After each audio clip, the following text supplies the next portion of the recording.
Why does every Houston drive take 14 hours? I mean, dude, I'm 20 miles away. It's going to take me an hour and 15 minutes. All right, so Houston people, they don't cancel plans because of weather. Tornado warnings? All right, bet. I mean, really? If it's going to flood, just don't go near the med center. I mean, hurricane? What are we linking? What are we linking? We normalize things that shut down entire other cities and civilizations. That's just Houston. We don't cancel, we don't hydrate properly, unless there's a hurricane coming, in which case all the water goes out of the stores. And somehow the official city motto is still, hey, you good to drive across town? Sounds good to me. So today, we're talking red day, volunteering, inspection nightmares, builder shortcuts, things homeowners ignore until they become expensive, and Brad assigning the official vehicle to Fort Bend neighborhoods. That's going to be a fun one, bro. I love it. You like that one? I do. Which is definitely going to make some people mad. A little bit. All right. Ashton is addressing the masses. We've got another great sponsor for you guys today. And somewhere in this episode, we're going to be offending all of the HOAs. Probably. Let's get into it. Let's get. Mayor Ashton addresses the masses. What's up? It's Ashton, the mayor of Fort Bend County. Don't forget it. Today, we're going to talk about why does Houston rain immediately lower the collective IQ of every driver on the road? And if you are familiar with Houston, with driving in Houston and driving in specifically Fort Bend County, you know that, one I'll say is you're not going to get anywhere in Houston unless you're aggressive because, you know, people forget how to drive and then the rain makes everything 10 times worse. So if I'm a visitor and I am from anywhere else outside of Houston and Texas, I'm coming, I'm driving, what do I need to be known? What needs to be made aware? Look, just go. Quit riding the brake. Just go. I mean, the roads are Riding the brake. I swear, they want to ride the brake. I mean, the roads are already a little bit too much for outsiders, I would say, which you can see definitely a lot with how much diversity we have and these people coming from other countries. And then all of a sudden you're thrown into Houston nightmare. Okay. And so you can already see it's an adjustment. But then with the rain, just drive like you would any other day. Your tires are going to be all right on the concrete. Unless it's like flooding over, I mean, just go through it. That's what Houston does. Here's the deal. Everybody thinks that the Houston rain is going to be this, all of a sudden, like an oil slick on the ground. No, it's fine. Nothing's happening. I promise. You get friction, you're good. Now, I've been in other places, though, where all their tires are bald. And so the rain in the tire baldness does not mix. You shouldn't be on the road then. Let's get your tires fixed. But it has become quite the issue. I mean, you will see, people forget every IQ, I feel like, when the rain comes down. Uh-huh. I mean, it is ridiculous. And then you have the normal drivers that just drive like every day, which is going to be safer in the rain. And it's Houston. It's bipolar. You're going to be raining 15 minutes super, super hard, and then it's going to be bright and sunny. So just drive. I would say, I'm going to add on to this. If you are at a stoplight and you're on red, please wait a second and a half when that thing turns green. Before honking or what? Well, because those other cars are going to be flying through that red light. I would say wait a second because, we are very impatient. I myself am caught guilty of that a little bit because, dude, everyone sits on their phones now at red lights, so then we're missing those valuable seconds. Okay, so then at the end, you got 5 cars all jamming in on a yellow light. Well, and the cross traffic is still going through that red. I have been noticing, though, at these intersections because I've really been timing it up. Yeah. And now there's a little bit of a delay. I think they're doing it for the city because they know what we do. So they're playing to. I think they're placating us. There's going to be like 3 people that run this red right after, so let's delay the 2-second green light. I've been noticing it. It really has been a little bit of a delay. So now when I'm cutting it close on a red, I'm like, oh, I got another second. Oh, see, so we are catering to ourselves, and it's great. Yeah, exactly. And like I said, you're not going to get anywhere in Houston unless you're aggressive. Well, I appreciate that. Safe, aggressive, but you're getting away from the bad drivers is what I like to think. You're getting away from the bad drivers? That's what I say. I'm aggressive at times because I'm getting up and away from the bad drivers. I get it. Like, so you're trying to get away from them completely. Get me away from you. Eat my dust, You know what? I've done that quite a bit. You have right? to. You see somebody weaving or swerving or slowing down to 30 on the highway, And so I go, all right, we're just going to do 90 around this guy. Get as far away as possible. Far away. They're riding their brake. I swear they love to ride the brake. Get me away. I don't care if I'm just getting in front of them to go sit in more traffic. I'm away. I don't have to worry about them. My biggest pet peeve is on the highway whenever it's at a standstill, midday traffic, and all of a sudden the traffic starts going again, but the one guy on his phone, because we've been sitting there for 25 seconds, doesn't see it. Well, I think there's people, though, I've been noticing, they're like, okay, maybe I don't ever have to come to a complete stop if I just stay at my 5 mile per hour pace. And so it's like there's all of us regular people that speed up, stop, speed up, stop. No, this guy just wants to go 5. And I'm like, well, now you got a big gap and you have all the other Houston aggressive drivers that go squeeze into every gap there is. So I'm like, no, quit letting them all in. Let's go. Okay, I got another one for you. On the interchange at 59 and Beltway, you have this split, right? And same thing with the 610 interchange. Well, that's the worst interchange in all of America. Is 610 and 59? That is the worst in all of America. It's terrible. It's terrible. And it backs up for miles. And there's nothing you can do about it. No aggressiveness, no anything. It is a one-laner. That's where their problem is. It's a two-laner, but that two-lane, you go from 6 lanes on 59 to 2 lanes, and most people are getting over onto 610 where you're sitting. 610 west. Yeah, where you're sitting in bumper to bumper. It's just a lot. That's the worst interchange. That's a 45-minute interchange. So do you go like you're acting like you're getting on 610 East, and then at the last second, cut someone off and get in west? Well, of course, but then it doesn't do anything because then I still sit. I just jumped in front of 5 cars, but those 5 cars are behind me now. They are pissed off, too. Yeah. Oh, I'm pissed off when I get it done to me, too. But that's just Houston. That's Houston, man. I don't ever flip anyone off. I don't agree with that or anything, but there is lots of times I'll speed up and go. Quite honestly, I respect the game. Yeah. I'm like, you did it. I didn't have the balls. But when I go around them, because I know they're bad, I speed up, get next to them, slow down, I go, what are you doing? And they give you this little. No, and then they sorry. Then they go, because they're angry already. Yeah, exactly. Well, it's just like now I'm angry. Their wife got it on with their neighbor, and he's got a lot of stuff going on at home. If you just turn the music up and just go for the ride, you'll be all right. It's great. I drive a manual too, so there's already frustrations in Houston traffic with the manual. The rain makes it even worse. Oh, yeah, that manual. I mean, it's great. I love being one with my vehicle. But hey, Mayor Ashton, thank you so much for joining us again today. Hey, I appreciate you. You're the best. I know. I'm sorry for the rant. I still love all my constituents. All right, Ashton, you've been in a bunch of houses. You've gotten under contract a whole bunch of times. So have I. What's the stuff that we see every single time on an inspection? On an inspection, that we're going to see every single time. Well, I typically think you're going to get a roof issue. Yes, but what do you mean? What I'm seeing on a roof issue, quote unquote, is nail pop. Yeah. Right? Or going to be bad flashing or something. Flashing. That's they love flashing. They love flashing. They're like, oh, look at the flashing. Yeah. You're going to get rain under there, and then it's going to cause mold, and then it's going to cause your house to cave It's always the flashing.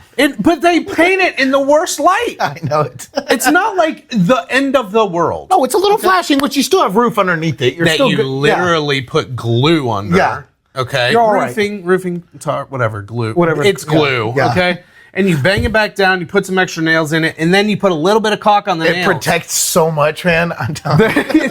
It's ridiculous. They love their flashing out here. But my buyers see it, right? I try and prep everybody. Oh, and they think it's the end of the world? But the roof, it needs to be replaced. It's all They're like, you got to replace the whole roof. Oh, good luck buying it now. There's 4 nails that have popped up, and there's 1 piece of flashing. I feel like roofing's the most common I'm seeing. Something with the roof.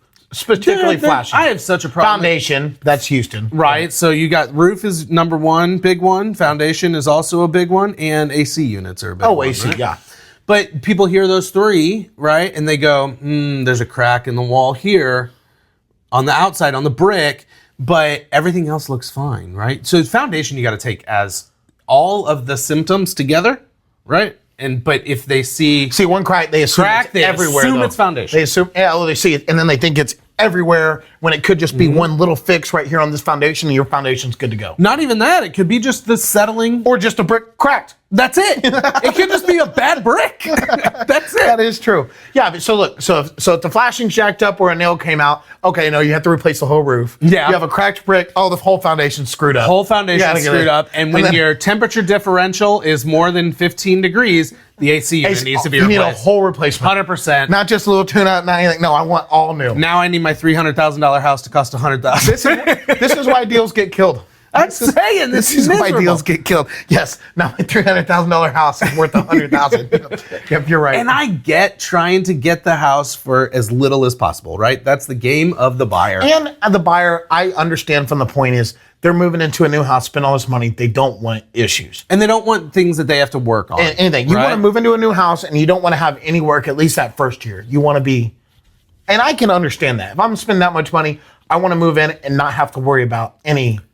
But let's talk about the things that I see every single time, which is the flashing, which is a crack in a brick, right? My favorite is corner pop on the foundation.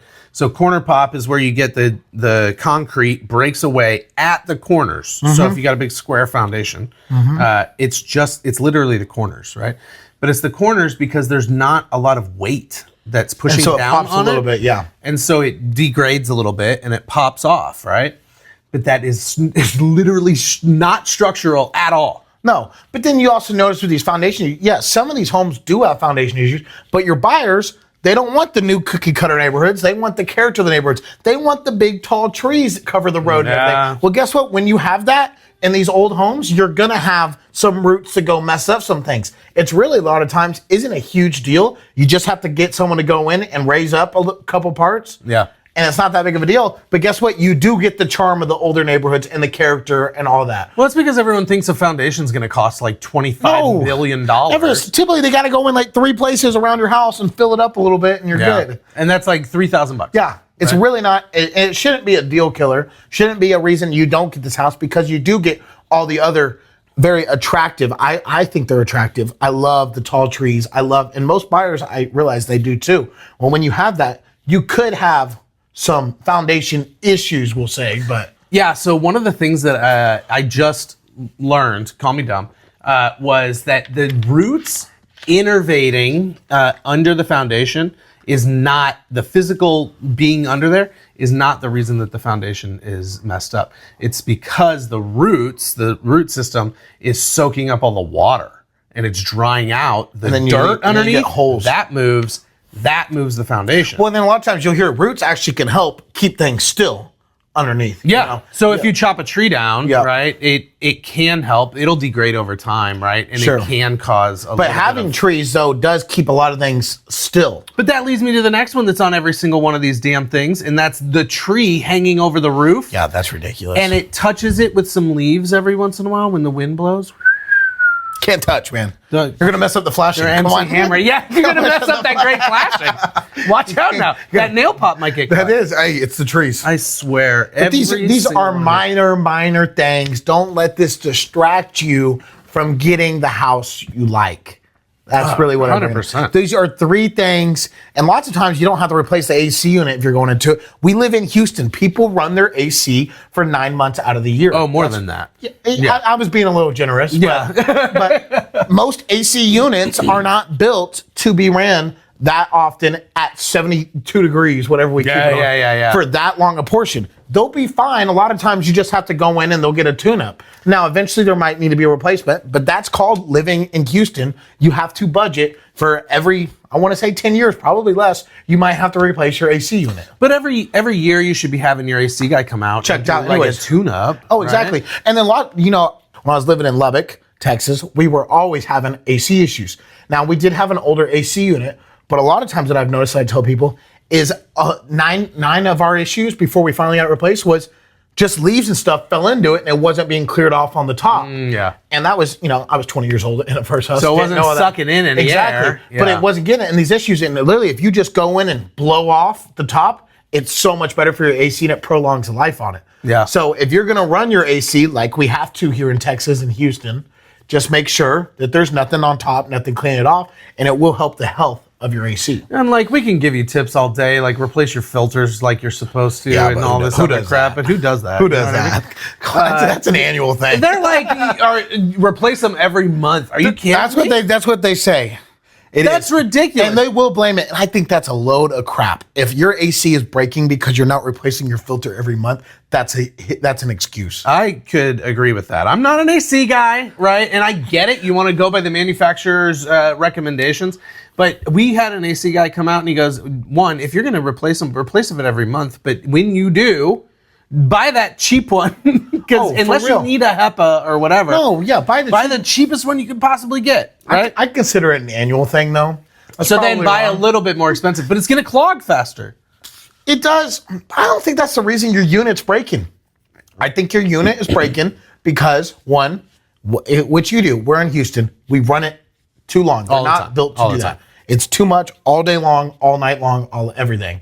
And then I do think, and I've seen more and more of it, is people aren't getting the debris out of the top of it. Yeah. So it's sucking in that crap, which is not going to be good for the health of it. So maybe monthly, instead of doing your filter every month, just go bring your blower out back and just blow off the top, and that might help.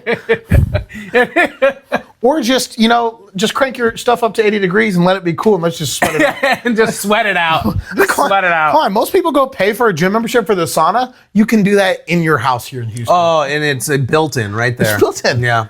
Let's get stinky. Come on. Let's get stinky. It's these little things that show up on every single. You're right. Those have got to be the top three, though. Those are definitely the top. Definitely the top. And they're the top three that buyers want completely all fixed when they could be minor. Now they should be. And then the seller thinks, oh, that's going to be a big expense. When really. Oh my gosh. The last one I want to tell you about is every single one I see either no GFCI outlets or no AFCI at the breaker. Okay, so GFCI is This is on your inspection report? Every single one. I'm not kidding. GFCI is ground fault. I don't know what it stands for, but you only need like one of them in and your house. AFCI is arc fault. So AFCI you would need at the breaker box, yes, right? Or want at the breaker box. And GFCI you want at the outlet, right? Those are the outlets with the little push buttons. So here's the deal. Code. I have a huge problem with code. Is that the code now that they want every outlet GFCI? Not every one, but every wet area, right? So if it's outside, it needs one. And I think or it's supposed for the to have most part they do. Outside. And then everything in the kitchen, everything in the bathroom, everything in all of those areas. Laundry room, right? So if it can potentially get wet, they want you code-wise to have one. Here's the deal. Code is not law. No one's going to break down your door because your house isn't up to code. It's your house. Let's make sure you get that. This isn't a business. This is your house. It's your house. Yeah. It's your house. This isn't a kitchen where you're going to come and get inspected by the Missouri City Health Inspector, who I've dealt with. We'll just say electrocute yourself at your own risk. That's right. Exactly. It's perfect. And here's the deal. You're not going to electrocute yourself. So I work a lot with older homes, right? And so the older the home, they don't have AFCI because it wasn't a thing. And they're not all going to have GFCI, probably outside, but not interior. So I've talked to electricians, I've talked to my inspectors, everybody. Putting an AFCI piece inside the breaker box, an AFCI breaker, on an older home is not necessarily the best thing. Because the wiring wasn't made for that. Now you're making a bigger risk because we're following code. And now we're causing issues. Now you could actually have a fire. Yeah. The other issue I have with it is that and this happened to me, we had a GFCI outlet in my garage, and we went out of town. Lights went out, right? Power went down, which can happen in Houston. And what happened was it kicked that breaker off. It was a GFCI outlet, so right at the outlet. Only problem is my freezer was plugged into it. So now we get back a week later, the freezer's been off the whole time. I open it up and it smells like LaGrange 1924. It's awful. So I don't know what to do with that. What did you do? I pulled the GFCI outlet out. Oh, really? Yes. And then everything went fine. And I put in a regular outlet. Because when the power comes back on, then I'll get power back. Are they considering in your garage a wet spot? Yeah, it needs to be, or quote unquote, up to code needs to be GFCI outlets in the garage. But your house wasn't made for the GFCIs there. Sometimes GFCI outlets aren't in those spots because it wasn't code at the time, so they don't need to. Because what year was your house built? Mine is an 82. It's an 82. Yeah, I mean, I'd be surprised. I do not have GFCI outlets in my garage. Anymore. No, period. But that one in particular I did take out. But Anymore. the rest of them are not there. Anymore. I just went ahead and ripped everything out. I got so sick of inspectors and codes that I ripped it all out. Well, I mean, look. I mean, so now what they're saying now is what? If you don't have GFCI in these places, you fail inspection or what? So that's another thing. Fail inspection is not a thing. It's really up to you. You're still the buyer. If you want to buy it, you're fine. Now it could be up to the lender, though. Right. So if an FHA loan, right, because that requires a VA loan, those have different requirements.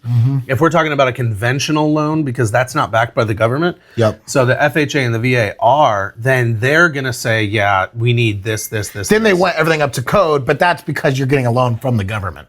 Yeah, that's right. That case. That's right. But yeah, you're right. If you're paying cash, if you're getting it conventional, it's really up to what you prefer. Yeah, what's your level of tolerance, exactly, as it were. If you're a handyman and you don't mind and you're getting a screaming deal already, then yeah, I'm going to encourage you to just take those little things and that's going to be fine. But if you're not handy and you don't want to come out of pocket anymore, because we're paying easy on the handy though, because there's your other thing on inspection reports, Mr. DIY. I've repped a couple of those where he built on entire additions. Yeah. A whole second house. This was a 7,000 square foot compound. See, it just led right into it, though. You were talking about. Oh, my God. Oh, my God. And which is great for him when he's living in it. But when it comes time to sell it and a new person has to come look at what your work is. And it's all held together with masking glue? tape and caulk. Tons of flashing. Tons of flashing. And it's fantastic. It is. Oh, my God. So that's where you could also have some issues. So do be careful with the DIYs. Yes. If you're living there forever, who cares? It's yours. Right. And I think that if it's an investment property, the whole conversation changes. But as far as inspections go, every single piece is fixable. It's either time or money. Right? So do we have enough time or do we have enough money? One of the two. Right? And we're going to negotiate those pieces in the thing anyway. But asking for the whole inspection, which by the way, my inspector, he's good. A great inspection is 30 pages long. And they want everything fixed. Sometimes. If the realtor, me, is doing my job, then we're going to talk about what needs to happen. Let's be realistic here. Yeah. What is quote unquote code and what is actually a safety hazard? Because for an inspector, if they're really good, they're going to find every little thing. And a lot of the things they're finding do not affect your life. Right. And I'm going to talk to them about how it affects their life. Exactly. Right? Not how does this affect John Smith down at the Fort Bend County Code Association. And he won't. He'll never step foot in your house. He won't know anything. I don't even know who the hell that is. Either. Don't matter. So it's really, it goes into you. But I think that's a good bit of advice we're giving. Your inspection, unless you're getting a government-backed loan, right, it's up to what can you live with. But even the government-backed loans, I have to say this, do not require you to fix everything. And it's not... No, but they'll point out certain things that need to be fixed in order for you to get the loan. Right, but we pay our guys, we pay the inspectors to go in and rip the shit out of that house. You want it to. You want to know every underlying issue. Right. Because even if you're not getting it fixed now, you want to know, oh, there could be a thing in 10 years. Oh, there could be, yeah. And they'll put, not just he, she, they'll put potential problems later, right? It is so important to look at that inspection report and go, okay, this is a potential for later. Oh, it is not a problem. They do that there. They do how immediate, how important it is, right? And how they have the three different, But if you're a buyer, right, and you see a 30-page inspection report, which is great, by the way. My worst one I've ever seen was 82. So 82 pages. Holy crap. Most will land somewhere in that 40 to 60, okay? Because there's a whole lot of pictures, right? Yeah, because everything is picture. If there's going to be anything, they do a picture and they do what it is and they go down there. So there's going to be a picture of everything. Even if it's good to go, there's going to be a picture. And they tell you the code and they tell you the violation. So the big and long, it's not an issue. You want to, if you're going to spend that money on a home, you want to know everything. Yeah. The better inspector, don't let the big packet freak you out. I've actually seen a 6-page inspection report, and I go, "This guy didn't do I would call that not good. That was awful." He found things, right? But there was maybe 5 items on that list. Well, they're trying to not kill the deal, I guess. I had the seller, so I'm like, we're great. The 6-page inspection's great. That's great for the seller. Yeah, because we don't know what's wrong either. Mm-hmm. It was awful. Sounds good to me. I'm not asking any more questions. Let's go. No negotiations in the option. Yeah, no. We'll fix that tree. That's touching the roof. Yeah, That's it. Yeah, That's good. I got some hedge trimmers. All right, that brings us to our sponsor today. Today, this episode of Southwest of Normal is brought to you by Caulk. So the substance responsible for holding together about 38% of Houston homes. Probably more than that. Crack in the siding? Caulk. Window leaking? Caulk. Door frame separating from reality? Gotta be caulk. Bathroom's a train wreck? Caulk it up. Missing floor? Caulk. You can use it for everything. You know, yesterday we were working and we had some gaps doing some things over at our thing. And, even Ernesto, our contractor, he's like, oh, we'll just caulk it up. That's right. That's right. You can literally use it for anything. Marriage falling apart? Caulk. Caulk. Kids failing school? Caulk. Caulk. Come on. It literally fixes Do you have a everything. certain caulk you prefer to use over other caulks? I like a thick caulk. Okay. Right? So that way when you put your finger on it and spread it down the line, you get it and it makes everything nice and smooth. spread, yeah. Right? If you get a thin caulk, then it doesn't really spread as Nobody easy. wants a thin caulk. I'm just saying, it doesn't really, it's not great. Girthy caulk is the best. The big tubes are better. Yes. Right? Because you get a lot more in there, a lot more bang for your buck. You do. So for my bang for my buck, thicker caulk, you're going to have to buy a bigger gun, by the way. Well, you know what they say, bigger caulk, bigger gun. Bigger caulk, bigger gun. So thank you, Caulk, for being there every day for us. And thanks for supporting Southwest and Normal. So Brad, here today, he's going to assign what type of car for each Fort Bend County neighborhood. Perfect. What you imagine the homeowner fits these, your average homeowner fits these cars. Average homeowner in these neighborhoods. Okay. So average homeowner in these neighborhoods, what car is parked in that driveway? Yeah, the stereotype. Okay, let's get into it. Okay. All right. So I'm just gonna list out some ideal Fort Bend County neighborhoods. Okay. And you just go off the list. Okay. Now I want to make sure we don't have any repeating cars. Okay, no repeats. No repeating cars. I think I can do that. And I'm gonna do my best to argue with you and challenge you a little bit. Okay. All right. I'm gonna tell you you're wrong. All right. Perfect. All right, let's start with something. Let's have some fun.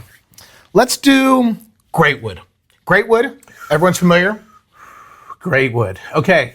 Greatwood, you've got, I refer to him as the Greatwood mom. It's definitely the Greatwood mom. It's the thing you think when you think woman from Texas, bigger hair, bigger jewelry, all from James Avery. Karens. Some Karens. Yes. You're driving a white 2018 Yukon. Okay, I can't challenge it because I was gonna put them in a Tahoe. That's right. Okay, so a Tahoe. I'm gonna put them in a Tahoe. Okay, that's your Greatwood. That's your Greatwood mom. That is right. It's big enough. You got enough stuff for all the kids, but you can carry all of your wine party stuff in the back as well. Everything you need. All your disruptions in the neighborhood that you want to go monitor, you can pick them up and have plenty of room to. And when people are putting signs out, they go pick them up. You can go pick them up. Plenty of room in your back. Throw them in the dumpster on your way home. The kid that left his bike out in the road, you can put it in your car, take it to the dumpster. Yep. Take it back to his house and tell his not mom. their house. No, she's gonna take it and be like, I don't know where your bike went. It went somewhere. She's gonna post it on Facebook, be like, someone stole the bike though. I love my Greatwood moms. Yes. Don't get us wrong. This is just a general overview, and quite honestly, I'm talking about your neighbor. Yeah, we're not talking about you. We're talking about the one you don't like. Let's do Riverstone. So Riverstone, a little more affluency than Greatwood. A lot more. They have places in the $1 million plus. Some might be $2 million, if I'm not mistaken. And that one little, tiny little You have that section. little spot that James Harden lived in. That's right. That's right. So you got a mix here, but you're gonna have a lot of different cultures in this neighborhood too. You are. You can't be as general as a Tahoe. Here's what I think. Can I give two? They're very, very similar. Okay, let's do a woman car and a man car for Riverstone if you're gonna do two. Okay, I can do that. Okay, the man's car is the Audi SUV. Audi SUV. Yeah. Okay. The Q5, is that what it is? Yeah, it's still something. I think that's more of a female dominant car, isn't it? The other car is the Porsche Cayenne. Well, I like their Porsche Cayennes over there. They like their Audis, but then you could also throw in. We're in Riverstone. They like their minivans. I'm sorry, I forgot. That's where all the dentists live too. A Corvette, a 2025 Corvette. I haven't seen very many Corvettes in Riverstone. Really? Yeah. I see them all. Are you serious? When are you going through Riverstone? By that CVS that's on the corner. On LJ? Yeah, that's right. On the It's just parkway. all Corvettes. It's just all, and they're all owned by dentists and pediatricians. Okay. Now, so you just used those three. They cannot be used again. You went three. They cannot be used again. Okay, that's fine because Riverstone's huge. Riverstone is huge. Okay. Because I like to say the number one car I see when I'm driving in Riverstone is your Honda Odyssey. They like their minivans. Okay. There is a lot of, many like people can fit in those cars. It's not going to be your Dodge Caravans. No, it's going to be a Honda Odyssey, a Toyota Sienna. What's that other one? What about a Kia Carnival? Oh, they like their car. Kia Carnival. I do see those a lot Yes, of it. But they're all new. They are. No, they're all brand new. We're not like, they're all brand new, probably state of the line, probably got TVs on every back headrest. And everything. they paid cash for all of them. Oh, for sure. Yeah, absolutely. What's the next one? Let's do a Harvest Green. Okay, Harvest Green. This one's harder for me. Average sales price in Harvest Green is probably around 500 to 7. Yeah. I actually live right behind Harvest Green. But completely different. What am I looking for? Neighborhoods. From where They're totally different. I mean, you're hitting a different world. Yeah, because Harvest Green's like brand new. Okay. So, okay. Let's go. I got it. I think I got it. A BMW M Series. Okay. That's pretty good. It's entry level enough. Yeah. Right? No, they're still feeling bougie, but it's still affordable. Yeah, but you're like, okay, I can afford this one. It kind of goes with But I drive a Beamer. It fits my lifestyle. The mortgage might be a little bit of a stretch, but I still am okay. And I look cool. And I look great. Because who doesn't look good in the BMW? And I like to put somebody in the passenger seat. You know what I mean? Why not? And I have a back seat in case I need it. I mean, you really don't have much room in those back seats, but it's still a back seat. Yeah, I mean, you got it. Okay, BMW M Series. I like it. That's pretty good for Harvest Green. Let's do New Territory. Okay, New Territory's been there for a while. It's just as old as Greatwood, so we're gonna go. Yeah, that's late '80s, early '90s. And I'm gonna do a hot take here. I know that it's kind of a neighborhood that people like to be in. Is it? I do not like New Territory. But it's not like Greatwood where it's like a hotbed, right? No. As soon as someone moves out, somebody new moves Exactly, out. it's not. But you do have people that are moving in and around New Territory. They just want to stay everywhere in the area. The area is great. You know, I just found out. Charles Barkley lived in New Territory when he played with the Rockets. Why? He made money. He lived in the Enclave. That really nice area in New Territory. I mean, I'm not saying New Territory is cheap. I'm saying that there are far more I've actually noticed a lot of Houston athletes do love Sugarland. A lot of them lived out Sugarland area, Fort Bend County. They love it. And at the time, Charles played here in the 90s. Yeah. So think about it. There wasn't much of Fort Bend in the 90s. And that enclave area of New Territory is a gorgeous. It's gated. And it was brand new at the time. Brand new. Yeah, that was. I retract my previous statement. Actually back then you only had New Territory and Greatwood, and they were both in their early stages. That's right. I retract my previous statement. Because Richmond wasn't Richmond, 99 wasn't built, none of that was good. Okay. So cars in New Territory, because it's that old, okay, we are going to go with people that have lived there for probably 20, 30 years. So for a while. It's one of those neighborhoods you move into, you don't typically leave. That's right. So I'm going to go with a 2004 Lexus LS. That's money. I love it. Is that about right? That's great. And I like the 04 Lexus. I was thinking Lexus, and then you get the spot on year. You got to get that year. That was good. Okay, I think that's perfect. You're good, yes. An LS, the Lexus sedan is what they drive there. Yep, 100. It's going to be great. You're nailing it. Okay, let's sprucing it up. Let's do Sienna. This is a massive neighborhood. This is huge. You're gonna have Sienna's real big. Lots of different neighborhoods. Okay. This is its own city, basically. You're gonna get a lot of different. This is gonna be For people that don't live in Houston, Sienna's like 14,000 homes, something like that. it's more than that, actually. Is it? I think so. I'm sure it is. Well, I mean, they're still building right now, and this thing's been going on 20 years. So yeah, it's huge. But it's crazy that the fact that the new Austin Point and Bridgeland are going to both be bigger than Sienna. And Sienna is probably the biggest neighborhood in the Houston area. It is ginormous. Yeah. But Bridgeland and Cypress and Austin Point and Rosenberg are both going to be bigger. It takes me 20 minutes to go from the north side of Sienna to the south side. I think it's maybe a little bit longer than that. It is so long. It goes all the way to Rocheron. That's more than most cities in America. I think they're going to get their own. Missouri City doesn't want to lose them, but I think they're going to end up getting their own city designation. Really, you think? Yeah. They're going to be Sienna, Texas? It's going to be. I mean, if you look at it on a map, it's Sienna, Texas. Really? But Missouri City cannot lose Sienna. Yeah. I mean, that's their money. Their mayor, when he just ran, I know we're going off topic, but he was fighting to keep. That was one of his things when he got elected. They're going to lose all of their money. I mean, you'll just have like Quail Valley, Lake Olympia, and Quail Valley, which are still two great neighborhoods. I love it. But Sienna is a city. That's like 60% of their population. You can fit 20 that's all the money. Quail Valley. That's all your taxpayers. That's everything. Yeah. Yeah. It's a fascinating topic to keep watching. Yeah, that's crazy. And Missouri City just won't be the same if you lose Sienna. Oh, no. It'll just be a tiny blip in the map. So for Sienna, though, I'll let you get two cars. Because of how big it is. I'll give you a man and a woman. A man and a woman, or... Yeah. Okay, let's just do two generals. I'll give you two in general. Okay. Deal. All right. You have... I gotta go up on this one. Okay, so one of them.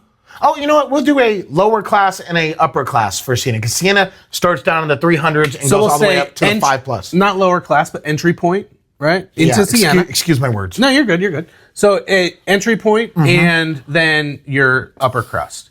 Okay, so your upper crust. I'm gonna go with a Lamborghini Huracan. In Sienna? In Sienna. Here's why. A Huracan is common enough that most people, if you have that money, you have it, right? And it's sitting in the... No, I take it back. Can I do a different one? Yes. A McLaren. Now you're making Sienna, though, seem like it's River Oaks. That's the high end, right? Okay. So that's the high end part of Sienna. A McLaren. Because it's your middle-aged white guy car. Yeah, it is. Right? Who has more money than he has. I'm not a fan of McLarens. I don't like McLarens either. But that is like the middle-aged white guy car. Okay. Right? Is a McLaren. The entry level, I'm going to go with a 2020 Nissan Ultima. I like them both, actually. It's new, but that tells you the differences in the Sienna neighborhood. It's massive. Yeah, it is that big where you can have the McLarens and you can have the Ultimas. Yeah, the 2020 Nissan Ultima is actually pretty good. That's pretty. You don't think a McLaren is going to be on the top end there? Oh no, for sure. And they're $5 million homes. Yeah. And now the more I'm thinking about it, I guess I'm never over. I don't think they're driving Huracans. I don't. But no. I picked Huracan, the Lambo, because it's your more common Lambo. It's your common affluent car. Yeah, and the McLaren fits a whole lot better than the Lamborghini does. Yeah, for 100%. Sure. And they can get their McLaren right here at the Mercedes dealership right here in Sugar Land. So, okay. That's right. Shout out. Okay, let's do this is fun. Let's do Pecan Grove. This is your stomping ground. This is my stomping ground. It's probably your car. And I'm going to piss some people off, I think. This is, you're going to see the most, a 2012 Ford F-150. For Pecan Grove, really? Yeah. It's older. There's a lot of work trucks. 2012. I guess we're going 2012. I would have to separate them if I did them, because there's a north side of Pecan Grove and a south side of Pecan Grove. Well, of course. I'm in the south side. Yeah. That's a 2012 Ford F-150. He's on the south side. I'm on the south side. South side. Yeah. That's what that song's about, Pecan Grove. It's about Pecan Grove. The north side would be a 2020 Ford F-150. Yeah. So it's your actually the working 2012 class of for people. Pecan Grove, it's pretty standard because that's your predominant part of Pecan Grove. Your north side, yes, is it nicer, but it's not the Pecan Grove, if you know the neighborhood, the way you're thinking of it, it's your 2012. These are, everyone in Pecan Grove are worker bees, right? They all are hard workers. Pecan Grove's been around that long too, as long as we were talking new territory in Greatwood. Very much so. Yeah. You know how many 92 Tercels I've seen in that neighborhood? It's a lot. I didn't pick that though. That's not representative of the human. Of course not. There. Let's do two more. Okay. Let's do, I don't know if you got, let's do Del Webb. I will include any Del Webb community. I won't be specific to just the one we have here in Sweetgrass. Okay. And Richmond, because we also have the brand new one in Sugarland now. Yeah. And there's that new one in Fulshire. Those are all Fort Bend. I'll do Fort Bend Del Webbs. Okay. And got it. Okay. You ready? So we'll include any, and Del Webb, for people that don't know, is a 55 plus community. It's a 55 plus community. And they're super popular out here. Everyone that moves into it, they absolutely love it. And it's a cool little place. And it's a Lexus RX 350. You had it on the top of your head all the way down. I was trying to give a setup for it to give you time to think. No, I didn't need time. He came in knowing, I hope he asked me the way. I swear I hope this one's on the list. It is a Lexus RX 350. What year? 2017. No, they're retired. I think they drive new. Because, they... Not all of them. Like, I will say, my grandparents, they've gotten to the stage right now, they don't take their car in for maintenance. You know what it definitely isn't? What? The electric version of that car. Of course not. No. Not at all. No. We don't drive electric. No, we get our gas. Yeah. Like a good We're in Houston. boy. Come on. This is the oil capital of the world. Mm-hmm. But I will say, though, it goes in my story, this 55 plus community, my grandparents, they're in their late 70s, and they don't take their car in for maintenance. Every time they need anything done, they just go buy a new one. Interesting. So, my grandfather, he buys a new car every 2 years. Okay. His tires need rotating, new car. Oil change, new car. He just walks in and they're like, yes. Well, it's great. He ends up, because they're still pretty new, so he only doesn't lose that much money. He's got a little system going. He's fine. Yeah. That's wild, by the way. He does not want to spend money on maintenance. It is now, I'm really thinking his every 3 month oil change, I think he's just going to start buying a new car. Every 3 months? He knows he can lease, right? Dude, and they share a car now, too. They don't have two cars. Oh, perfect. It's just, because he doesn't drive as much more, so my grandmother just drives. And what do they drive? They drive right now a 2026 Nissan Kicks. I don't know if you're familiar. Oh, I am. It's actually a cool little car for them. Okay. They're a newer car, Yeah. They've only been around a few years. And they absolutely love them. They get a different colorway every time. They get a different interior. They switch it like they switch their like clothes. Their shoes, their clothes, yeah. They're like, yeah. So I think that as he gets older, it's going to become I need an oil change? New car. Perfect. I love it. Come on. Why spend any money on your old beater? Come on. That's so good. All right, give me another one. Give me another neighborhood. We're going to end it with a bang. All right. This will be, and I think I'm going to pull something out here. Okay, I got it. Let's talk about the OG master plan community, First Colony. What is your driver for First Colony? First Colony. What's the Sugarland? That is, yes. People forget that First Colony is a master plan community.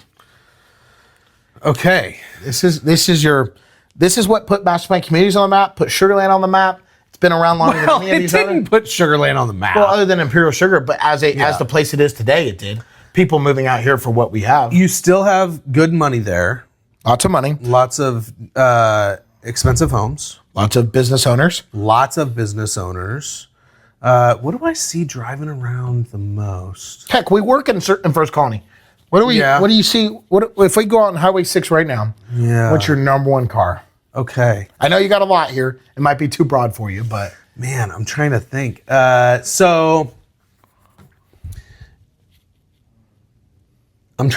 working through the demographic in my head. A lot of demographics. There's a lot of them. There's so many different people, right? There's different types. You got to generalize religion, age, sex. I think I have my. There's so many. I think I'm going to chime in on this one. I have one for me. Maybe not specific as your Del Webb, because that was insane. Well, that was 100% accurate, by the way. My mom lives in the Del Webb. And that's what she drives. That's what her neighbor drives. That's what across the street drives. Like 25 of them. It's just like a line of Lexuses, right? Okay. It needs to be something a little bit upper. It's upper, for sure. But not like, it's not like a Lambo or anything like that. Okay, I'm going to go with You know what I'm going to go with? This is going to surprise some people. A Genesis. Ooh, a Genesis.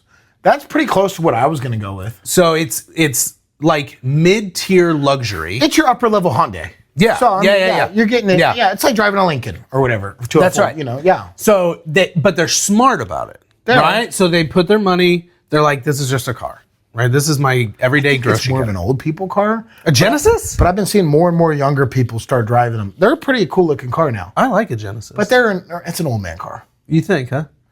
Yeah. Okay, so I'll either say that. I like the Genesis. Give me yours. I was actually going to go with, I think I see it more than anything else, I forget the actual model now, but just your typical Mercedes sedan. I see that more than anything else. Yeah. Or the little Mercedes Caravan type thing, not an actual SUV, but the little hatchback thing. But I think your Mercedes sedan, I mean, heck, if I'm thinking growing up out here, the one with it comes out on the hood, I wish Mercedes still did their logo popping out. You know what the affluent part I see more often in Sugarland is Bentley. In First Colony, though, I don't see many Bentleys. I see a ton going through the Commons. Bentleys. Yeah.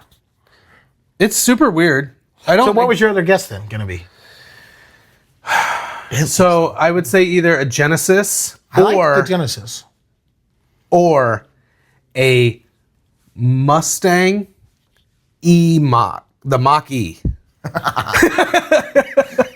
Why so specific? Okay, and this one's genuine. The Mach-E because of the people who live there, right? Yeah. And they're more energy conscious. Mm-hmm. Quite honestly, let's just call a spade a spade. Everyone's driving a Tesla. That's true. I will never, but that's true. I actually would love to drive a Tesla. I just can't do electric. I'm a gas guy. I like the gas, but I love the fact that I could still beat pretty much anybody on the road in a Tesla. Oh, I drive my manual. Come on. No one You're saying my Cyber Beast can't beat your... Yeah. Oh, my Ford Bronco, manual Ford Bronco. Oh, it's me. It's not the car, it's the driver. It's not the car, it's called putting in a gear. Yes, but I will say you could beat any other automatic, but you're not beating a man with a stick. Quite literally, because you have a weapon and I don't. Oh, yeah. Okay. All right. Not the stick I was referring to, the stick of the car. Oh, the stick of the car. Got it. Yeah.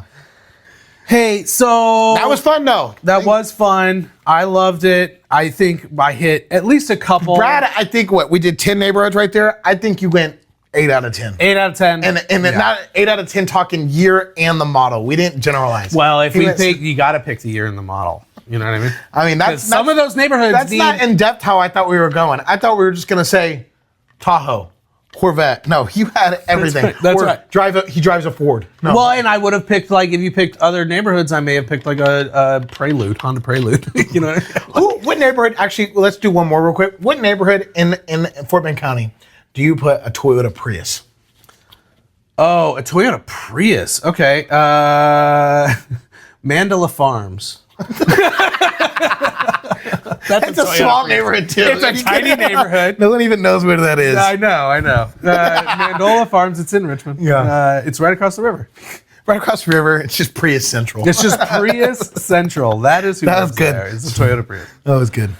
All right, take us into something deep, Brad. All right. This week, yesterday, as a matter of fact, we had the capability to work together with Keller Williams Southwest. And what we did was a thing called Red Day. So every year, Keller Williams puts on this one day a year. It's the second Thursday of every May. And we go out into our communities and we serve. So this year, Chaboy is in charge of the culture committee here at Keller Williams Southwest. So I had the pleasure of putting together this great work day. So as a part of this culture chair, what we do is pick out a nonprofit in the area. We gather all of our group together over here at Southwest. And then Keller Williams as a whole does this. Every brokerage across the world. That's right. They spend a whole day. Everybody takes off from work, and every brokerage, every Keller Williams brokerage goes out into their community and helps the community they serve. Across the world, yes, right? So, and it's always on the same day for everybody, right? This isn't a date that we pick. right? So this is a day that's set by Keller Williams Realty International in Austin. That's the headquarters. So we chose to help out right here in our backyard, which is what many of us do. And we picked out Neri's Promise. So Neri's Promise is a nonprofit organization in North Richmond. North Richmond is an area that is stricken by poverty pretty hard. It's crazy the difference in the Richmond that we all think of in real estate, and the Richmond that you go up from there. Right. Like, I mean, it is don't let it turn you off from moving to Richmond, but it is a drastic change. Well, and it's definitely like North Richmond is encompassed almost by the river and by the highway. And 90, right? yeah. So it's a less affluent, far less affluent, I would say poverty-stricken. Many people don't have jobs, can't get jobs. A lot of people don't realize that we jobs. have this in our area. Right. You know, because Fort Bend County is known to be a really great area. And you still have these less fortunate cases and right here in our own backyard. That's right. It's very eye-opening. So being able to jump in that community and help those folks out is paramount. It's awesome. So what Neri does at Neri's Promise, her and her crew, they're in the neighborhood and they help cook food for many, many children, many, many families, some of them every day. They provide classes. They do Bible classes. They take people to church. They do ESL lessons throughout the week. They have a library. They've got workrooms where people can come fill out job applications. They literally are kind of a one-stop shop. If you need help, right, then you go to Neri, and she helps provide that to you. They have clothing. They've got a food pantry. So in this area, what's so important here, and we talked about this before, but what's really important is that it's the kids that are affected the most by this, right? Because they don't have control over it. No. Right? But the parents, a lot of the families that live there are working 2, 3, 4 jobs, right? In some cases, they're a single parent family, right? And that parent is working 2, 3, 4 jobs. Are they getting kids, though, that don't have the parents that don't care so much about them? Some of them, I'm yes. curious. Yeah. Is it one of those organizations where the parents have to get involved in it for the kids to really get access, or are you getting the kids that... No. So the kids will go up by themselves. Okay. Right? So they've lived in the community and grew up there for their 6 to 10 years, 12 years, and they know who Neri is. Because I'm sure in that area you have the parents that are on drugs, that are on things that aren't monitoring their kids like they should. I was curious, is she reaching? Yeah, so those kids as well? That's a really great thing to bring up.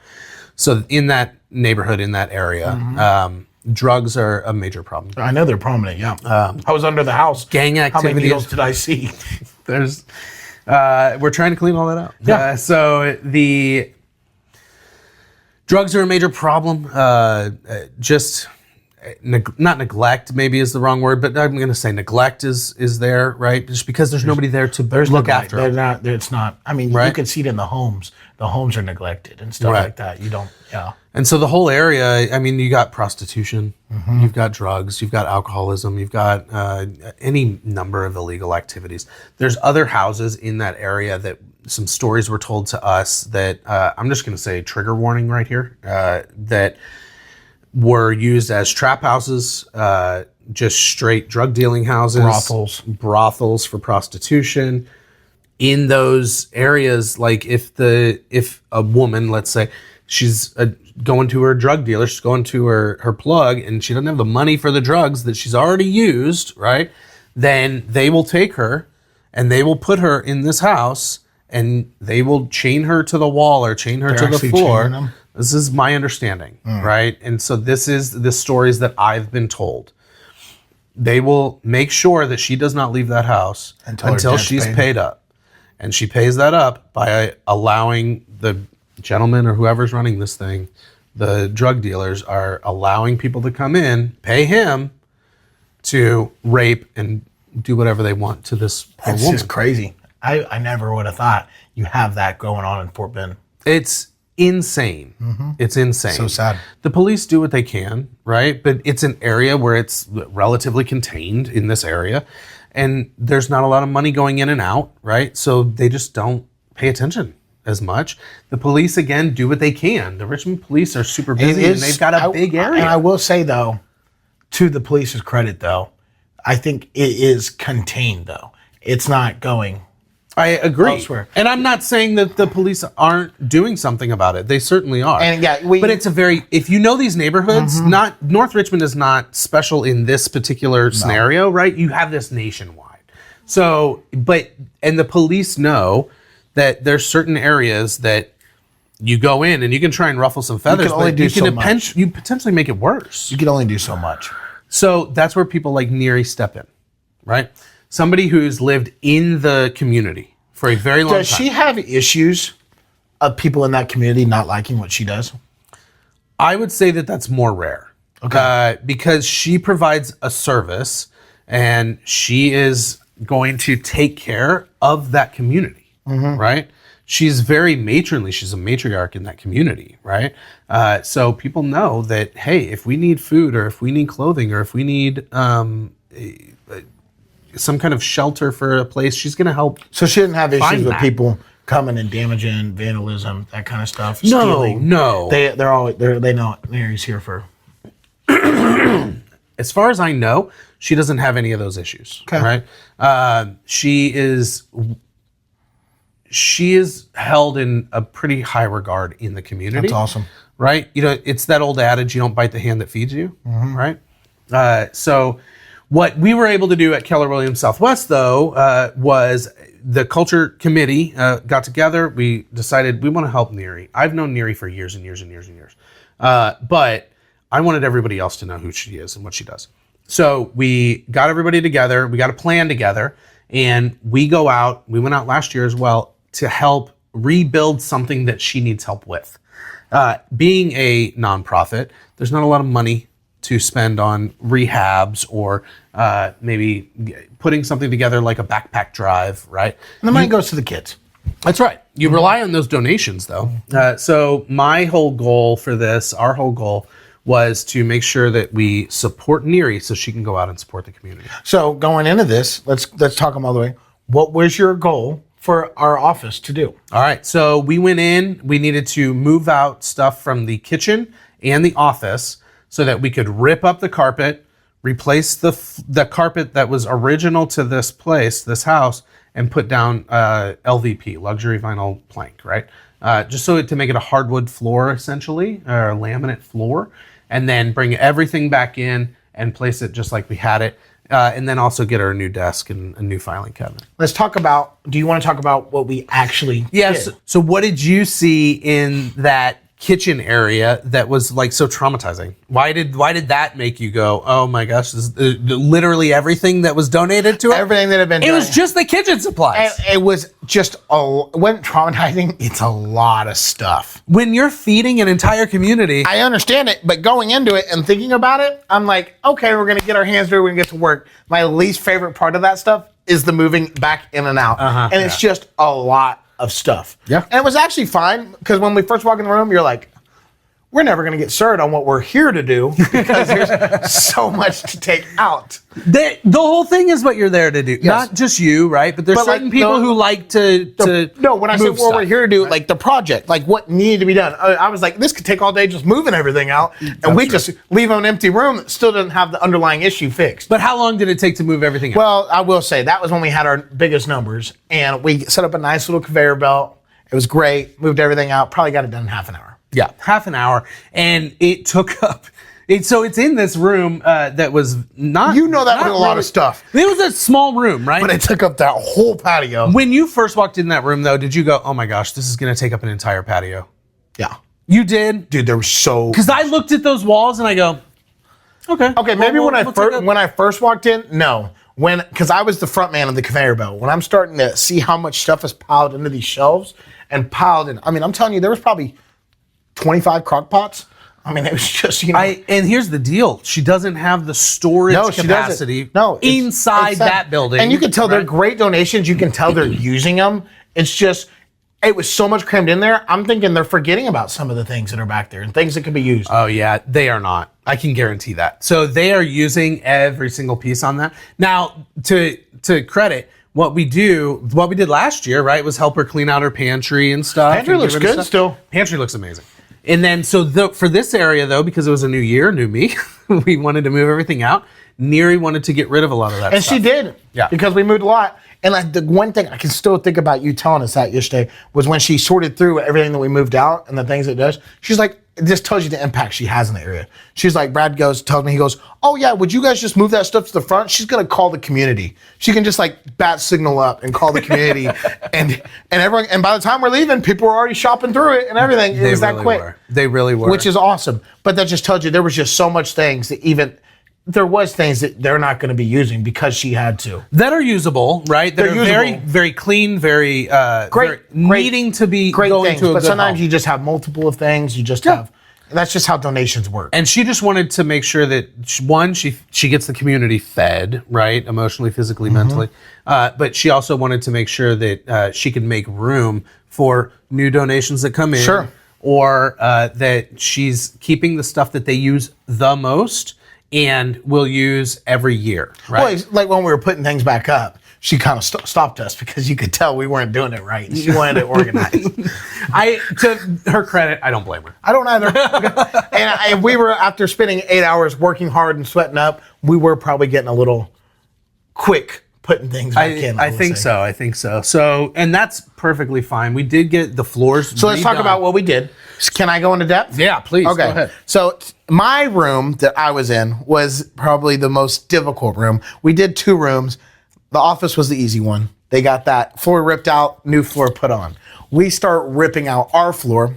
Thank goodness we had our contractor with us. And I look down, ripping out the carpet, and I go, oh, I can see outside.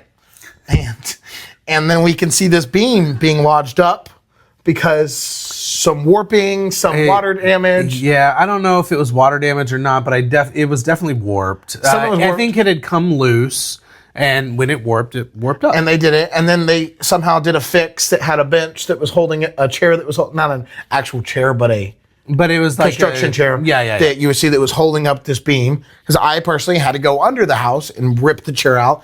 It was very strategic because I was worried the whole house might come on top of me when I was ripping this thing out. Why? Because it's on pier and beam. But here's the thing: when you're thinking though. What is this purpose here? Why was it put in? I see what you're saying. So you're putting it in there. So you felt like you were taking a jack out of a car. Because you don't know. From our eyeballs, we're thinking, oh, it's only holding this. We don't need this. We can take it out. We need to take it out to put in the new floorings flush. Yeah. But then you still have that thing as, well, it was put here for some reason. If that's the case, you're going to be on the other side of the house and it's going to be teetering. That's not the way that this house No, is. man. This house was solid. The house is, but that was the word. Of course, anytime you're going under a house and ripping out a support beam, there's going to be some reservation. I get you. And so that was my fun part. I got nice and dirty. But we had to rip out all these floors. We had to replace the subflooring, which was a whole project in itself, but it was really great. It really was. Yeah. And I will tell you, what we ripped out, it has more support than anything else in that whole house. Yeah. We put in legal disclaimer. Our contractor was there and helping us walk through all of this. And he did a lot of the work. And helped us identify where the issue was and to get everything placed in a safe manner and the way it should be or should have been from the start. So we're very, very grateful to our contractor. Thank you very much for being awesome there. Anyway, I needed to say a legal disclaimer in there. Look, we did have a contractor. It was all by the book. It was all done good. And I will say, though, we may have gone overboard. There is more support there than there definitely is now. Yes. Yeah. So you can have all the donations to Neri's Promise, and it will have so much support in that room for it. That's right. But it was really, really awesome. You know, last time I went and did demo and did things like that, it was after these bad Hurricane Harvey and then the storm the year prior when it hit New Orleans. And Kate Kellaway Cares used to go out and we used to go hit natural disasters. That's right. And I used to go around when I was in high school because my dad ran this office and he would take me with and we would just go a group of like 5 dudes and we go muck a bunch of homes 4 feet and under. It was really great work. And so it kind of brought me back to doing that. And I really enjoyed doing it. You really like working with your hands. Of course, yes. Yeah. So I watched you. There was,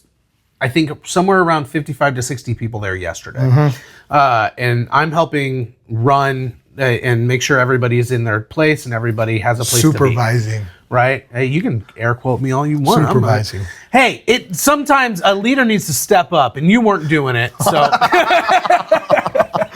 So I was watching you though all day, right? And in that supervisor role, I like to see where people are excelling, are exceeding, are meeting and exceeding expectations.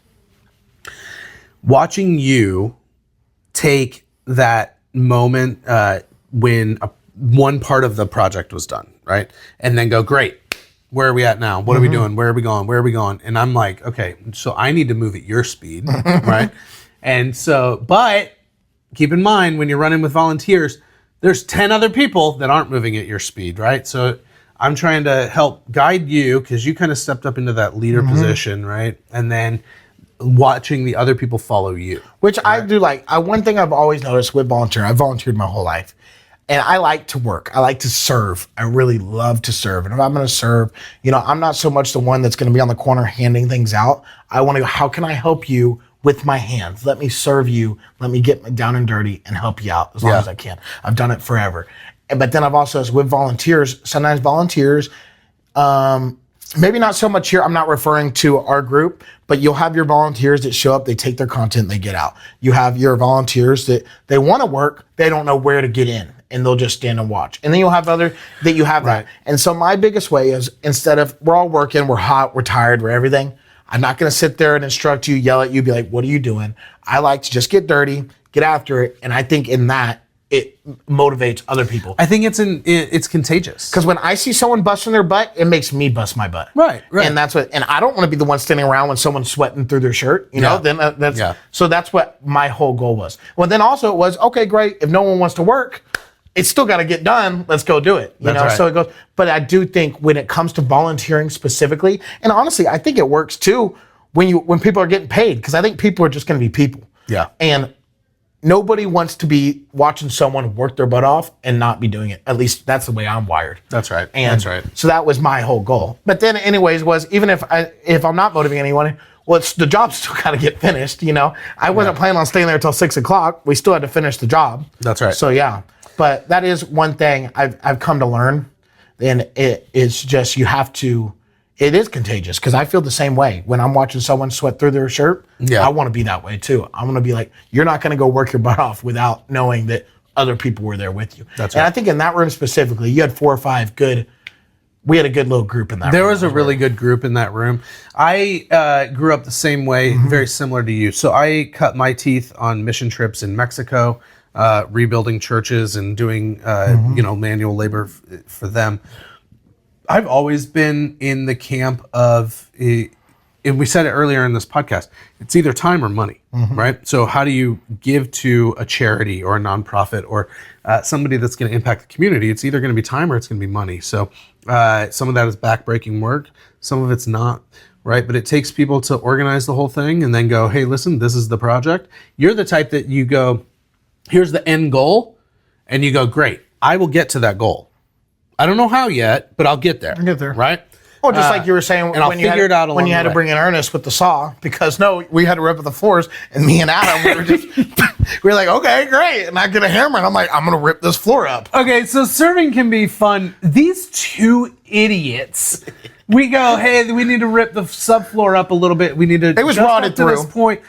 And they grabbed hammers and started banging another hole in the floor. We got a hole. Kicked one through. I got one through. That was good. And I go, holy crap, guys. All right, let's, there's a saw literally at your feet. And you plugged it in. And I went over to Ernest and I go, hey, I got these 2 young guys out here. And we were going to get it up one way or the other. He peeked in and he goes, I'll take care of it. We were going to get it up one way or the other. You were. You were definitely going to get that thing. One person, I don't even know who it was. You guys were going to town with these hammers, and somebody goes, I need a chisel. And I'm like, all right, I can't with this right now. I can't. I'm replaying that in my head right now. Look, we were knowledgeable enough. Did we not think that there was a circle saw that we could do to just cut it all out? Yeah. The thing is, and the circle saw was by our feet. It did not go through my mind one time. No, because when Ernest came in with the saw, I was like, We should have done that. And how fast was that? That was another half hour once we got that That down. was so much easier. I'm like, hey, you know how you get a straight line cut on a floor? You cut it. Because we spent a half hour banging just our 2 little holes. And Ernest we get the actual thing, and the whole thing comes out in a half hour. I mean, we were getting after it. It was great. And Ernest has a lot of background in like building and fixing things, and so do I, right? And so, and you have this as well. Yeah. You wanted demo. And I think you wanted demo to get this anger and this frustration and whatever pent up stuff you've got going on. It's just me. It's therapy for but you. I don't even know if it was therapy, like I was getting anything out. I don't know. I see something that needs to be done. I'm not thinking. I saw a big hammer and he saw a hammer and we were just getting. But then it was also, you had all those cross-lining beams too. The saw even freaked me out a little bit when he first started doing it. Yeah. I'm like, we're going to cut through these other beams. That's why it has a set that you can change. So you set the set. Once I got the whole, and then I remember I did smash through one with my foot. That's right. That one was fun to watch. That one was, and I was like, oh, we are making some progress. That's right. I loved that you jumped in like that. Though. I was laughing my ass off. Your leg almost went through the whole damn thing. No, because I felt it in my left knee getting back up because I was like, oh, I went down a little too much. It was so good. I wish we had it on camera. That would have been great. Oh my God. So we redid the subfloor, replaced it with brand new subfloor. Not all of it, of course, because it didn't. No, we did these 2 rooms. They do look drastically different. We put a new fresh coat of paint on it. Yeah. White paint looks so good, and these nice gray vinyl floors. Yeah. I have these before and after pictures. I mean, it changed the room drastically. Yeah. And for what they're using it for, this makes so much more sense than that dirty old carpet that they had and everything. Yeah, so that carpet was original, most likely, to that building. So being able to come in and do like this LVP or this vinyl plank, and then they can clean it easier. They can sweep it up instead of having to get the vacuum out. I know, any spill, anything breaks, it's a good floor. You don't have to worry about it. It's perfect it. for them. They can scuff it up. In fact, when we were putting the shelves back in there, we were sliding it. It was almost scratch resistant. There was nothing. Yeah. It's probably the best floor for what they're doing. In fact, I'm hoping we can, if it even goes to next year, that we can do it in those other rooms because it was really. And then now we know exactly what we're doing. I personally have never laid vinyl before. I've laid other floors. Yeah. But now our contractor taught me and 3 of those other guys, and we became professionals. It's pretty great. Yeah. Like I watched you guys do that, and I watched the other room put theirs in. You guys became experts. That's what he was. Our contractor kept on saying that. He was like, "Man, y'all are way better than the other guys." That's right. Because once he taught us, we were like, "Oh, this is easy money," and then we had a whole system going. He was just placating you, and he told that to the same. I'm sure he did. No, he didn't. You guys are way better than the other ones. Because while he was doing that, we were doing the actual subfloor underneath it too. I know. So yeah, it was great. So it was great. We were able to give so much. Everybody did, right? It was. You could see how much it meant to Neri. She did. I mean, she kept on giving me. I'm all disgusting, sweating through my shirt, had mud all over me, and she's coming up and giving me hugs, saying, "I talked to Jesus about you." You could just tell what it did for her, just seeing people coming out there and helping her, because all she does is help other people, and we were able, really, yes, are we helping the community, but we're helping someone that really helps the community. That's right. Someone that's always serving. It's great to, I like people that water others finally when they get watered. Something like that. So you say water, I say fed, right? But we mean the same thing. Exactly. It's that spiritual feeding, right, or watering, and it's that. But it's just weird in my mind. You have someone that spends all their time. This is what she does, serving others, and typically people like that never get served. And yes, are we still helping the others? But we're really helping her to be able to better serve. So, at least that's the way I took it. I don't know if that was. You're 100% correct. Yeah, I am very much more in the camp of I want to be the one behind the scenes, right? And not taking the glory, not having pride in what I do, but not being proudful in that moment, right? Or in that getting out there, right? I just want to make sure that what we're doing is going to allow that other person to make a difference. And I think we did. And I think that's where the heart of any kind of giving needs to lie. It is. Right? I'm not there for the credit or there for anything like else. Even it was weird yesterday, people complimenting on what I'm doing. I'm like, look, I'm just here to serve. Yeah. I'm here to help. We have a job. We're here to do this. This is our time to give the community. It's what we do. There's no, I mean, yeah, thank you's nice. All that kind of stuff is good. But who cares? You could tell me, don't ever come back here. I still think I did. I served, And I kept on looking at her, and you could just see how appreciative it is. And I think people like that have that servant's heart and everything, that are always serving, I love to see them finally get served back. Yeah. You can see it in them. They are the most appreciative people, one. And then you can just see, like, it's like a whole thing washed over. Oh, this will be so much better for me. This will be easier for me. Look what I can do with this to help others. Yeah. And things like that. Heck, we had leftover food, and their first thing is to feed the kids after that. That's right. That's right. That leftover, we had pizza for lunch or something? We had a couple pizzas and some breakfast tacos, and their first thought is, let's feed the kids with it. Yeah. Let's. Absolutely. There's families that are not going to eat tonight. I didn't get lunch. They don't have money. I didn't get lunch yesterday, and then when I went to go find lunch, they go, "Oh, that's for the kids." I'm like, "Great, I don't need anything. Who cares?" Yeah. It's such a great feeling, and there was so much more that we did, right? Because we had all of these people there inside the house. We couldn't have every single person. So we had people putting furniture together. We had some people moving stuff out. We had some people ripping up floors, some people replacing it, some people painting, some people move back in. And then we also had other projects where we had go out to one of the storage containers and organize this, count all the backpacks we have. Yeah, really? Yeah. Count all the backpacks we have because we're doing a backpack drive. And so we did that. We also had people writing thank you notes. So that was my curious. I was curious, what are we writing thank you notes? Are we writing them to Neri? We're writing them to the kids? What are we doing? So we want to lighten their load, right? Which is we wanted to write these thank you notes so that way when they have somebody who needs a thank you, right? They can pull one off the shelf, put in their own little note that's very specific to them, but then they can have a kind of a generic, but saying thank you for your donation to Neri's Promise. It means a lot, and there's a Bible verse, right? Which I thought it was cool we were doing that, because especially the people that, like, okay, you're here to serve. Where do I jump in? Maybe, because you have small, that's just how working goes. Yeah. You can't always, not everyone can do it. I like that there was something for some people that still wanted to serve, and do something. And here's why, right? So think of writing a note, okay? You think, okay, well, I'm going to handwrite this note out, and I'm going to write this thank you note, and it means a lot. It really does, right? And it means a lot when Neri and the crew over there give a thank you note out.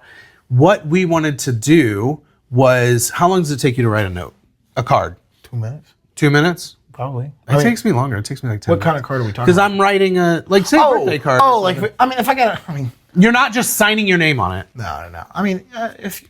About 5. Okay, 10 so 5-10 minutes. Yeah. That's 5 or 10 minutes that we just took off of their plate that they can now spend doing something and they honestly more impactful. Or they don't have to go buy the generic card from the. They definitely don't have to go buy now it. They have the. Yeah. So now we saved them that 30-minute shopping trip, and that, let's say 5 minutes. Let's say 2 minutes. Let's say you're really good at writing, okay? 2 minutes to write this card. We provided them with all of these handwritten cards, and we did 1,000. So we just gave them 2,000 minutes of their life back, okay? And plus the 30 minutes. And that 2,000 minutes they can use doing other things, and they're still touching the people that cared enough about them. That's right. Great. Okay, that's right. That's awesome. The 2,000, I wanted to because like you say, the manual labor is always going to steal the glory about, oh, look what we accomplished. But those little things matter so much too.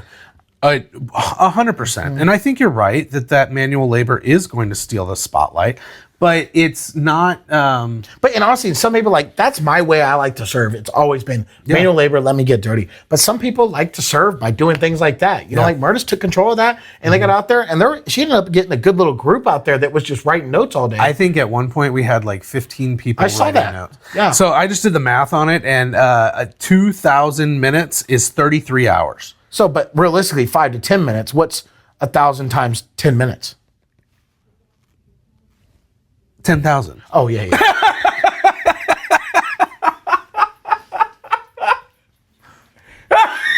Hours. I want to translate it to hours. Okay. Gosh. All right. Thank you. Right. I didn't know that. It's 166 hours, which is equal a week. Basically, 152. A week. 6.9 days. Yeah. So being able to give them a week, right? If it takes you 10 minutes to write a card. That's insane. we were able to give the gift of time. Time is, I think, is the best way to serve. I feel like a lot of people do money, they'll give away food, they'll do all that thing, but I don't think enough people do time anymore. Yeah. I think time is really, like, think about all we were able to do. We could have donated $1,000, $10,000. I don't think everything that we did yesterday would have been accomplished with that $10,000. I think you need the people coming in and spending the time. That's always been my way of serving, because I've always had this issue. I don't know where my money's going to if I donate. I don't know what it's doing. Like, I have a hard time just giving money to anything, because I want it used for the right purposes. Yeah. And when I'm time, I know where it's used and I know where we can help. And then think about it. All that money we could have given could not have accomplished what we did yesterday in our time. No, I couldn't agree more. If we had hired out like fully a flooring company to come and not relied on our own know-how, which is pretty vast, right, between everybody, as well as just having our contractor there to oversee everything. If we had hired that out, it would have taken them probably at least a full 2 to 3 days of like work, and I use that in quotes. A lot of money. And it would have cost probably somewhere in the like 5,000 to 10,000. That's what I was thinking. 5 to 10. 5 to 10. I was thinking. Because they have to pay people to move stuff out and pay people to move stuff in, and then you don't have the people doing the thank you notes, and you don't have the people counting the back pats. Right. Like that. Think about all that. Just spending a full day out there, you accomplish so much more than donating $10,000. And we had a couple of people just walking around going, okay, what's another project that she needs done, or it looks like it needs done? Dale went out and cleaned up the signs and rehung them. I saw for that. her. That was pretty cool. It was amazing. Yeah. Right? Because she had these signs that they just repainted, so they were on the ground because they didn't want to hang them up when the paint was still wet. So he goes, great, I'll just hang them up. So he picked out another project that while he was there. But you can only do that by going and committing your time and donating your time.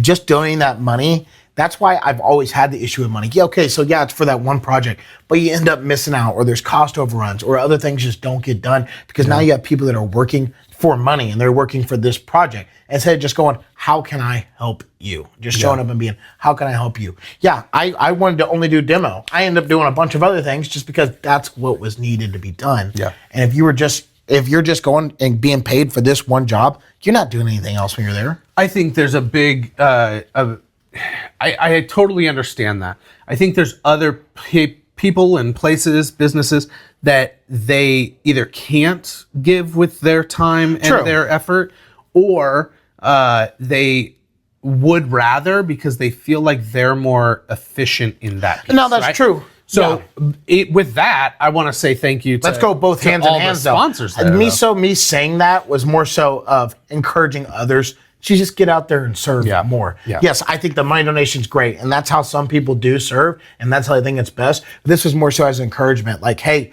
don't think that it's best for your money or best for one thing.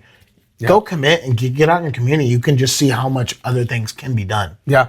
And I think once we all start looking at each other as humans, which is more rare these days because everyone looks at everybody like, oh, you're a screen now. You're an Instagram handle. You're a TikTok video. You're a whatever. They put you in a box, right? You're a Greatwood mom. I put someone in a box earlier. So you get put in this box, and it's so difficult to see other people as anything else. So getting into the community, seeing the people that are in need, being able to help those people, right? And here's the other part of this. If you're on the other side of those tracks, don't feel bad about reaching out. Okay? Everybody I think struggles with this. When you're in a tough spot, you find it very difficult to go, hey, I'm in a tough spot. I am not going to make rent this month, or I don't have food for my kids. I've personally gone through times where I didn't eat.